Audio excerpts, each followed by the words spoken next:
Good morning বন্ধুরা, আমার চ্যানেলে তোমাদের সবাইকে অনেক অনেক ওয়েলকাম। তোমরা সবাই কেমন আছো?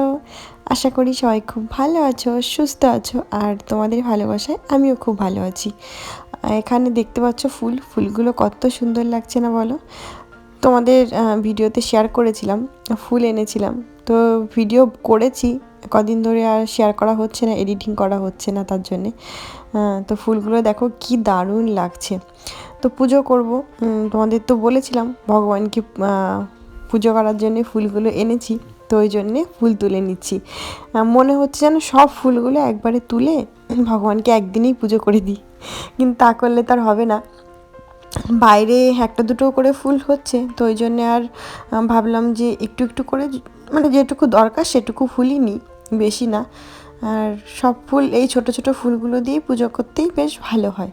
আর ওখানে যে বড় বড় দুটো ফুল রয়েছে, ওটা তো জাস্ট দুটো ফুল একবার তুললেই হয়ে যাবে। ভাবলাম যে ওই জন্য ছোটোগুলো তুলে নিই, আর এই বড় দুটো থাক। এই যে এই পাশ সাইডে একটা আছে, আর ওই সাইডে একটা আছে, লাল একটা সাদা একটা। আর গ্রিন কালারের ফুলটা তো দেখতেই পাচ্ছ, ওটা ফুল না কি বুঝতে পারছি না। আর এই সাদা ফুলগুলো তুলে নিচ্ছি। তো মনে হচ্ছে যেন গাছ থেকে ফুল তুলছি এরকম লাগছে, তো বেশ ভালো লাগছে। এই ফুলগুলোও তুলে নিই। তো এই ফুলগুলো না বেশি একটা মানে ভালো নেই, চুপসে চুপসে গেছে, তো ওই জন্য আর বেশি তুললাম না। এই ফুলগুলো একটু বেশি ভালো আছে বেশ। তো বেশ এগুলো এই কটা ফুল দিয়েই আমার পুজো করা হয়ে যাবে। মনে তো হয় সব ফুল তুলে নিয়ে আসি, আমার ফুল তুলতে তো ভালোই লাগে। তো যাই হোক, এই ফুলগুলো দিয়ে ভগবানকে সকাল সকাল পুজো করে নিই। তো কদিন ধরে তোমাদের সঙ্গে ভিডিও শেয়ার করতে পারছি না, ভাবলাম তোমরা আমাকে ভুলে গিয়েছো নাকি, বলো ভিডিও না করলে তো ভুলে যাবেই।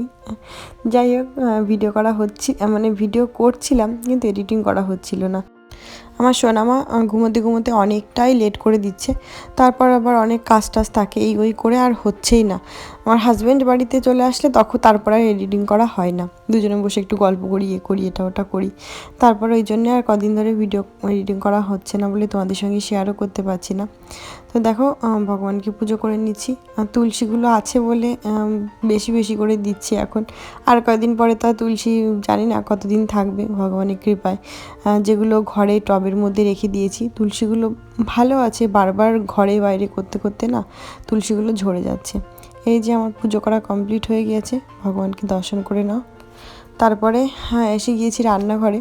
আমার হাজব্যান্ড এই ছোলা আর মুগ, তো এগুলো ভিজিয়ে রাখে, মাঝে মাঝে আমিও ভিজাই। তো উনি খায়, তো আমি বেশি খাই না, কখনো কখনো ইচ্ছা হলে একটু খাই, তাছাড়া আর খাই না। তো ছোলা আর মুগ এই যে ছোট ছোট গাছ বেরোলে তারপরে সেগুলোকে খাওয়াই ভালো, কাঁচা খেলে সব থেকে ভালো। তো কাঁচা না, একটুখানি তেল দিয়ে জাস্ট হালকা একটু মানে বয়েল মতো ফ্রাই করে নিয়েছে। এর সঙ্গে একটু লেবু দিলে বেশ ভাল লাগে না, একটু লেবু, একটু লঙ্কা। তো লেবু লঙ্কার কিছুই দেবো না, জাস্ট ওরকমই আমার হাজব্যান্ড বানিয়েছিল ওনাকে উনি খাওয়ার জন্যে। তাই আমি বললাম আমি তো খাই না, তো আজকে একটু খিদে খিদে পেয়েছে সকালবেলায় ঘুম থেকে উঠে, পুজো টুজো করা হয়ে গেছে, তো তো ওই জন্য। আর ভগবানকে ফল দিয়েছিলাম। রান্না টান্না একটু পরে করব, এখনও রান্না শুরু করিনি। উনি বানিয়েছিল বলে তাই একটু ফল আর ছোলা মুগটা খেলে না অনেকক্ষণ পেট ভরা থাকে, আর খুব হেলদিও খাবারটা, তোমরা তো খুব ভালো করেই জানো। ওটা খেলে পেটটাও ভরা থাকে আর খুব ভালো খাওয়া। কাঁচা খেলে আরও বেশি ভালো। যেমন স্যালাড বানিয়ে ওর মধ্যে একটু শসা কেটে, একটু টমেটো কেটে, একটুখানি লেবুর রস এসব দিলে একটু ভাল লাগে খেতে। বাইরে এসে গিয়েছি, কি দারুণ রোদ উঠেছে না বলো? তার সঙ্গে সঙ্গে কিন্তু ঠান্ডাও আছে। স্নান সেরে নিয়েছিলাম, ভাবলাম রোদ উঠেছে যখন আমার গামছাটা বাইরে নেড়ে দিয়ে আসি, রোদে গামছা শুকালে বেশ ভালোই হয়। বাথরুমের মধ্যে রেখে কখনো কখনো ড্রায়ারে শুকাই, কিন্তু ভাবলাম সুন্দর রোদ উঠেছে যেহেতু, তো একটু বাইরেই নেড়ে দিয়ে আসি গামছাটা। এই দেখো ছোলা শাক হয়েছে, এই যে অনেকটাই বড় বড় হয়ে গিয়েছে এই যে, কিন্তু আরও বেশি করেছিলাম, ফাঁকা ফাঁকা হয়ে গেছে, কারণ বৃষ্টি হয়েছিল কদিন, তো এই জন্য ভালো হয়নি শাকগুলো বেশি। এই যে এই দেখো ছোলা শাক, এগুলো ছোলা। আর এখানে কিন্তু ধনে শাক অনেক হয়েছে, অনেক, কদিন ধরে হচ্ছিল না বলে আমার হাজব্যান্ড বলছিল কি আবার দাও, তো দেখি বেরিয়েছে, অনেক বেরিয়েছে। এই যে এগুলো সব ধনে। আর এটা তো মেথি শাক, মেথি শাকটা তো অনেকটাই বড় হয়ে গিয়েছে। আরেকটা জিনিস দেখাই, এই যে মটর শাক, মটর শাকগুলো অনেকটাই বড় হয়ে গিয়েছে এই যে, কিন্তু মটর শাকের এইগুলো বেশি হয়েছে শাকের থেকে। কারণ হচ্ছে এখানে আমি তোমাদের বললাম যে আমি দোকান থেকে কিনে নিয়ে এসে লাগিয়েছি, যেগুলোকে মোটর হয়, তো যেগুলো হচ্ছে মোটর হয়, তো সেইগুলো দিয়েছি বলে শাক কম, এইগুলো বেশি হয়েছে। তো যাই হোক, খাওয়ার কাজ হলেই হবে, আমার দুজন মানুষ, ওই জন্যে ব্যাস এই অল্প অল্প করে দিয়েছে, যে এখন হচ্ছে। তো বাইরে এসেছি, খুব সুন্দর রোদ উঠেছে, আর কিন্তু প্রচণ্ড ঠান্ডা, হাত পা পুরো বরফ হয়ে যাচ্ছে, এতটাই ঠান্ডা। ভাবলাম রোদ উঠেছে যখন, তখন গামছাটা নেড়ে দিই, আর এই গার্বেজগুলো না ফেলার দরকার, তো এখন ফেলতে হবে। আমার হাজব্যান্ডকে বলেছি, কারণ আমার দ্বারা এগুলো সম্ভব নয়, গার্বেজগুলো ফেলা অনেক হয়ে গিয়েছে তো।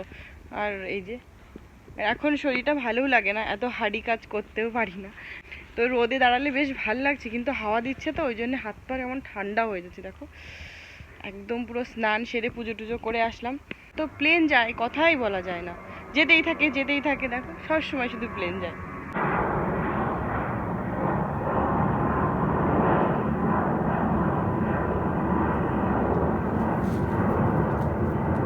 রান্নাঘরে এসে গিয়েছি রান্না করতে, বাইরে দেখলাম ঠান্ডা, তো ঘরে এসে সোয়েটার পরেছি, কারণ এতটাই ঠান্ডা লাগছিল বাইরে থেকে এসে। ভাবলাম কি রান্না করবো, একটু খিচুড়ি খেতে মন চাইলো, সব রকম সবজি আছে বাড়িতে, ওই জন্যে না খিচুড়িটাই বসিয়ে দিলাম। ভাবছি এখন গরম গরম একটু খিচুড়ি খাওয়া যাক, একটু পাঁচফোড়ন দিলাম, একটু আদা আর কাঁচা লঙ্কা, একটু তেজপাতা, শুকনো লঙ্কা তো একটু দিয়েছি, দেখতেই পেলে। সিম্পল রান্না করব, বেশি মশলা টশলা কিছু দেবো না। আর এখানে একটু টমেটোও দিয়েছি, টমেটো আরেকটু দিলে হয়তো ভালো হতো, তো দুটো টমেটো দিয়েছি। আর এখানে যে মশলাটা দেখো কষা হয়ে গিয়েছে, এর মধ্যে একটু ধনে পাউডার, জিরে পাউডার দিয়ে মশলাটাকে সুন্দর করে কষিয়ে নিয়েছি।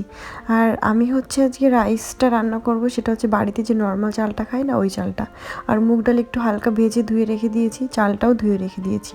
তো চাল আর ডাল দিয়ে একটুখানি ভাজবো এই মশলাটার সঙ্গে, তাহলে টেস্টটা ভালো আসে। আমি আগেও মাঝে মাঝে একটু ইচ্ছা হলে এরকম করে রান্না করে খাই, আমার বেশ ভাল লাগে।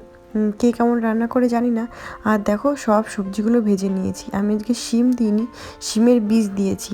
আর আলুটা অনেকক্ষণ আগেই দিয়ে দিয়েছি, আলু, ফুলকপি, কুমড়ো, আর দেবো হচ্ছে একটু সয়াবিনটাও কিন্তু আমি একটু ভেজে নিয়েছি সুন্দর করে, জল দিয়ে ভিজিয়ে রেখেছিলাম, ধুয়ে ভেজে নিয়েছি। আর একটা জিনিস কি প্রবলেম হলো, সেটা হচ্ছে আমি না বুঝতেই পারিনি এতটা খিচুড়ি হয়ে যাবে। বানাতে চেয়েছি একটুখানি, কিন্তু রান্না করতে করতে দেখি পুরো এক কড়াই হয়ে গিয়েছে, জানো না কি বলবো, আর কিছু করার নেই। তো দেখতে তো বেশ ভালোই হয়েছে, একটু ঘিও দিয়েছিলাম, তো খেতেও খুব ভালো হয়েছে। এখন খাওয়া দাওয়া সব কিছু কমপ্লিট হয়ে গিয়েছে, আর শীত তো পড়েছে, বুঝতেই পারছো, অত না, বাইরে রোদ আছে কিন্তু ঠান্ডাও পড়েছে। আর সব থেকে হচ্ছে খাওয়া দাওয়ার পরে এতটা ঠান্ডা লাগে, মানে কি বলবো, আর প্রচণ্ড। ইন্ডিয়াতে আমরা কি করি বলো তো, ইন্ডিয়াতে এখন সবাই মিলে মাঠে বসে বেশ রোদে গল্প করা যায়, এখানে তো তা নেই, গল্প করার লোক নেই, আর তার থেকে হচ্ছে রোদে বাইরে বেরোতে পারবো না, কারণ হচ্ছে বাইরে এতটা হাওয়া দেয়, হাওয়ায় বেরোনো যায় না। একটুখানি গিয়েছিলাম, একটুখানি 2-4 মিনিটের জন্য ঠিক আছে, তাছাড়া আর বেরোনো যায় না। আর রোদে মানে কত সুন্দর রোদ, দেখো ঘরে ঢুকে যাচ্ছে রোদ্দুরটা। আর একটা জিনিস দেখাই, সেটা হচ্ছে তোমাদের তো দেখালাম সেদিন, এটা কিনেছি সোনামায়ের বুকশেল। তো এগুলো আনা হয়েছে, তো এখানে ছিল একটা সোফা, ছোট সোফা, মানে যেটা সিঙ্গেল সোফা হয়, সেই সোফাটা এইখানটায় ছিল। তো ওই সোফাটা আমি, আমাদের ঘরে জায়গা নেই, তো এখানে রেখেছিলাম, এই যে এই সাইডটায় রেখেছিলাম, তো এই সাইড থেকেও আমি বার করে দিয়েছি বাইরে। হাজবেন্ড তো বাইরে, কারণ আমার গাছগুলো কোথায় রাখবো, রাখতে তো হবে না, গ্যারেজে রাখি না, কারণ গ্যারেজে অনেক জিনিস হয়ে গেছে, রাখার জায়গা নেই, আর গাছগুলো এখানে থাকলেই বেশ আলো বাতাসও পায়, আর ইচ্ছা মতো বারও করা যায়, তো ওখানে ওই জন্য রেখে দিয়েছি। আর কোন সোফাটা বাইরে বের করেছি সেটাও দেখাই, আমার হাজবেন্ড তো বার করতেই দেবে না, দুজনে মিলে প্রচণ্ড মানে ঝগড়া করে, আমি নিজে থেকে বলে বলে ঝগড়া করে তারপরে ঠেলে বাইরে বার করেছি। উনি বলেছেন আমি ফেলতে দেবো না, একদম ইচ্ছা নেই যে আমি ওটা ফেলে দিই, কারণ ওনার খুবই পছন্দের জিনিস ছিল ওটা, আর এখানে রাখার জায়গা নেই, আর আমরা দুজন মানুষ সোফায় তো বসি না, এই সোফায় একটু বসা হয়, কখনো কখনো তারা দেখো শোনো আমার খেলে কি করেছিল, খেলা করছিল তো ওই জন্য স্কুল থেকে এসে আবার একটু খেলা না করলে হয় না। আর ওই পাশে লিভিং রুমে তো যাওয়াই হয় না, দুজন মানুষ। আমি বললাম দরকার হয় না, শুধু শুধু সোফাটা রেখে লাভ নেই, তুমি ফেলে দাও। অনেক দিন ধরে বলছি, বলছে আজকে না কালকে, কালকে না পরশু, এই করে করে ফেলছেই না। তো আমি রেগে মেগে এই দরজা দিয়ে বার করতে হবে, কারণ আমাদের তো আমার যদি কোনো ফ্রিজ ট্রিজ আনি, কোনো কিছু আনি, বেশিরভাগ এই দরজা দিয়েই ঢোকানো হয়, কারণ এই দরজাটা অনেকটা বড়। তো ওই জন্যে আর আমি ইচ্ছা করেই নিজেই ঠেলে ঠেলে বাইরে বার করে দিয়েছি। তো সোফাটা তোমাদের দেখাই, হয়তো তোমাদের মনে থাকতে পারে। এই দেখো, তো আমি ঝগড়া করে এই যে বাইরে বার করে দিয়েছি আমার হাজবেন্ডের সঙ্গে। এগুলো সব গার্বেজ করতে হবে, এগুলো দেখতে পাচ্ছ তো গার্বেজ করতে হবে। সোফাটা কিন্তু আমার হাজবেন্ড বলছে ভালো আছে, আমি ফেলবো না ফেলবো না। তো এই যে এখানে রয়েছে, ভালো আছে মানে বোঝা যাচ্ছে না, কাভার লাগানো তো ভালোই আছে, কিন্তু আমার ভালো লাগছে না, বসি না শুধু শুধু রাখবো কেন। আর এই যে এই গাছগুলো এখানে ভাবছি যে আজকে ঘরে নিয়ে যাব, কারণ ঠান্ডা পড়ে তো রাত্রেবেলায়। তো ওই জন্য ভাবছি যে আমার এই শিউলি গাছটা, একটা বেগুন গাছ আছে, দুটো লঙ্কা গাছ আছে, এগুলো ঘরে নিয়ে যাবো। এই সব কিছু গার্বেজ দিতে হবে। তো গার্বেজ দেওয়ার শীতের মধ্যে আমার ইচ্ছা করে না, আর আমি না দিলে হয়ও না। তো চলো এখন বিকেলবেলায় খাওয়া দাওয়া হয়ে গেছে, ভাবলাম তোমাদের সঙ্গে একটু শেয়ার করি। আমার হাজবেন্ডের সঙ্গে ঝগড়া করে আমি ঘর থেকে আজকে এটা পুরো সত্যি ঠেলে ঠেলে বাইরে বার করে দিয়েছি। এই যে সুন্দর আছে সোফাটা, দেখো। তো এখান থেকে এখন ফেলতে হবে, কারণ আমি আর ঘরে নেব না। তো যেদিন গার্বেজ দেওয়ার দিন দুজনে মিলে ভাবছি ফেলে দেবো, কারণ একার দ্বারাই তো আমি আর বাইরে বার করতে পারবো না, অনেকটা হেভি আছে এখনো। এই যে কিন্তু ঠান্ডা ঠান্ডা হাওয়া আসছে। হাজবেন্ড বলছিল চলো একটু গাড়িতে করে ঘুরে আসি, মানে জাস্ট সাইডে, এমনি কোথাও না, কারণ বাইরে এমনি কোথাও ঘুরতে ইচ্ছা করে না, ঠান্ডা পড়ছে তো। দেখি যদি নিয়ে যায় তাহলে অবশ্যই যাব।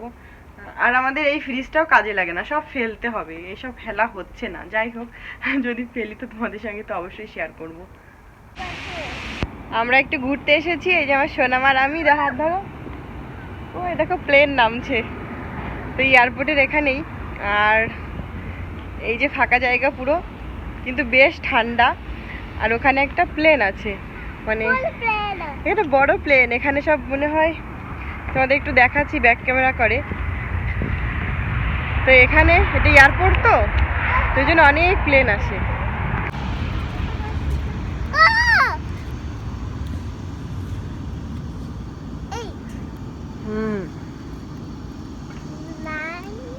এইটা প্লেন, আর এখানে দুটো প্লেন আছে এই সাইডে। প্লেন দেখতে চেয়েছিল তাই আসলাম। আর এখানে না সব প্রাইভেট প্লেনগুলো এই যে এই সাইডটা দেখতে পাচ্ছ। তো যাদের প্রাইভেট তারা এখানে নামে। তো আমাদের কাছ থেকে বেশ সুন্দর লাগছিল দেখতে, ফোনে আর মনে হচ্ছিল এটা অনেকটা দূরে। তো অনেকক্ষণ গাড়িতে বসেছিলাম, বাইরে তো ঠান্ডা ঠান্ডা, তাই যে ঘোরা হয়ে গিয়েছে, এখন বাড়িতে ফিরছি। এখন দেখো বিছানার মধ্যে, তো বিছানার মধ্যে আমি বেশি কথাই বলি না, কারণ এতটাই ঘুম পায়, এসেই ঘুমিয়ে পড়ি। তো সোনামাকে ঘুম পাড়িয়ে দিয়েছি, অনেকক্ষণই ঘুমিয়েছে। ওই যে, আর কি বলবো, এক সেকেন্ডের জন্য কম্বল গায়ে রাখতে চায় না, লাথি মেরে ফেলে দেয়। সারা রাত শুধু আমি ওটাই করি। আর এখানে শুয়েছিলাম, এই যে ওর বালিশও চলে গেছে ওই কর্নারে, ওই সারা রাত ওই করে। কালকে রাত্রে আমাকে এমন জোরে জোরে থাপ্পড় দিচ্ছিল, লাথি মারছিল, আমি মানে কি বলবো, পুরো ঘুমোতেই পারিনি আমি। পুরো এখানে থাপ্পড় দিয়েছে একটা, এখানে একটা লাথি মেরেছে, একবার মাথা দিয়ে এরকম গুতা মেরেছে নাকে। তো ওরকম ঘুরতেই থাকে। ওই যে লাইটটা বন্ধ করে দিয়েছিলাম। কি মা, ঘুমো ঘুমো ঘুমো। ওই যে ওই যে উঠে যাচ্ছে। লাইট বন্ধ করে দিয়েছিলাম, লাইটটা জ্বালালাম, ভাবলাম তোমাদের সঙ্গে একটু কথা বলি ওই জন্যে। আর প্রচণ্ড আমারও ঘুম পেয়েছে, কথা বলতে পারছি না। এখন কটা বাজে জানো? এখন বাজে রাত 12:30। তো এখনও ভিডিও একটু এডিটিং করতে হবে, তো ওই জন্যে ঘুমোতে ঘুমোতে তো একটু অনেকটাই লেট হয়ে যায়, তো রাত্রে ঘুমই হয় না। সোনামা যখন স্কুলে যায়, যাওয়ার পরে ওকে মানে ভোরবেলা উঠে সব কাজ করে টোরে তারপরে একটু টাইম পেলে শুয়ে পড়ি, আর রাতে তো ঘুম হয় না। আর এখন দেখি এত ঘুম পেয়েছে না, চোখ পুরো বন্ধ হয়ে যাচ্ছে, কথা বলতে পারছি না ঘুমে। তো যাই হোক, জাস্ট শুধু তোমাদের সঙ্গে কথা বলতে আসা, ভিডিওটা শেষ করব ওই জন্যে। আশা করি আজকের ব্লগটা তোমাদের ভালো লেগেছে। বন্ধুরা, যদি আজকের ব্লগটা তোমাদের ভালো লেগে থাকে তো প্লিজ একটা লাইক করে দিও, শেয়ার করে দিও। যত বন্ধুরা এখন অবধি সাবস্ক্রাইব করনি তো প্লিজ করে দিও। তোমার সবাই ভালো থেকো, সুস্থ থেকো, দেখা আছে তোমাদের সঙ্গে একটা নতুন ব্লগে। ততক্ষণ বাই বাই, গুড নাইট, হরে কৃষ্ণ।